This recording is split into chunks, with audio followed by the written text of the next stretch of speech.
Burning wood in your fireplace or stove is best when the wood is dry. But how do you know when your wood is dry enough to burn? That's where a wood moisture meter comes in. On today's Tech Tuesday, we'll show you how to use a wood moisture meter. If your wood is too wet when you burn it, it'll produce a lot of smoke and soot, which can cover your pipes in creosote. Creosote buildup can lead to blockages in the pipes or even a chimney fire. With a wood moisture meter, you can burn dry wood and produce less particulates. Testing wood for its moisture content is easy. Take the moisture meter and stick the prongs against the wood. The prongs will send an electrical pulse through the wood and determine its moisture content. Any log with a moisture content between 15 and 20% will burn the best. Anything higher than 20% still needs more time to season.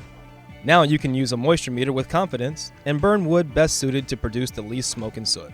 If you have any more questions, feel free to call or email one of our NFI Certified Specialists, or visit us at eFireplaceStore.com and read one of our helpful articles or guides.